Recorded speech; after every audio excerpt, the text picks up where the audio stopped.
And then actually the lavalier is sagging. Can you put it on your tie, just the middle of your tie? Sorry about that. Yeah, that works good. Perfect, much better. All right, so first place out of the whole thing, obviously in your age division though, right? Yeah. But when you think about the older age group, they're playing more complex songs. Yeah. So just those original thoughts and feelings when it comes to, getting this high up. Well, obviously I'm very happy with this accomplishment, competing in the highest division. There are some great competitors, and I'm very satisfied with my performance. Going back to when you started, which is probably a ways away from where we are now, right? Yeah, but just tell me about how you've evolved over the years, what really drew you to the piano, or maybe didn't draw you to it and then that changed over time, what that relationship is like. Yeah, so I started playing piano probably when I was like 5-ish. My sister also played piano. She's a couple years older than me, so I took some inspiration for her, and she played some complicated songs, and I wanted to sort of follow in her footsteps. And I think one big turning point was probably in my middle school years when I switched to my current teacher, Dr. Young Kim. So she's certainly stricter, but also she pushes you to work harder, and everything she says is very accurate and helps you, it motivates you to work harder and also play better. And so sort of in middle school, I started performing at a much higher level than I was in like elementary school. And yeah, so I just kept playing throughout high school, and her guidance has really helped me out. Going back to the word strict here, obviously this is a hobby for many people, but it can be much more than a hobby, right? It can be a career, it can be a job, or it can still, of course, be a hobby in the mix of that. Yeah. So tell me about how you view playing the piano. So in my elementary school days, I'd say maybe piano was a bit more of a burden than it is now because, I don't know, like a little kid, you don't want to be sitting there for a long time. But as I grew older, so sort of middle school and high school, I definitely came to appreciate piano and music as a whole more. So like helped me relax and take my mind off homework and whatnot. And like even now, some days I just really don't feel like playing. But when I get on the piano and I practice 30 minutes, I feel a lot calmer afterwards and then realize like it helps me out, makes my mental better.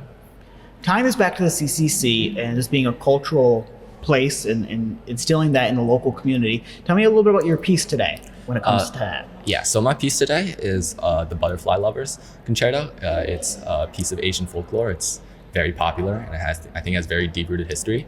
It's originally a violin concerto, so my piano piece is transcribed from that concerto. So there's obviously some challenges with making the piano sound like an entire orchestra.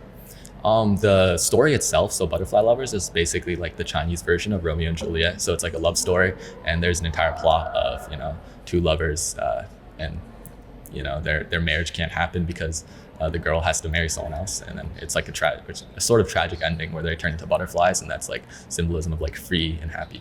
Mm-hmm. Yeah. Tell me about your culture here in the mix of everything and being able to share that to the greater community. Obviously, it's a Chinese community center, so you're going to assume mostly Chinese people are going to be here. Yeah. But you see a little bit of mixture here and there. So what's that like to just share this music through this sort of way in your culture? Yeah, I think it is definitely a great feeling because obviously my heritage is Chinese, but I've been here in America for my entire life. So it's great to like look back on my roots, see what maybe my relatives, their culture, and understand how like the life of my relatives and the people before me, and also share that culture with other groups who may not have grown up in the same environment as I did. Yeah. Looking ahead to this year and the years to come, what are your goals when it comes to improving your craft or maybe college or anything like that, competitions? Yeah, so in college particularly, I'm probably not going to go right into music. I have like other passions, but I definitely hope to continue playing piano just as a side because there's like music halls in college, and I'll hopefully find time to go there and practice.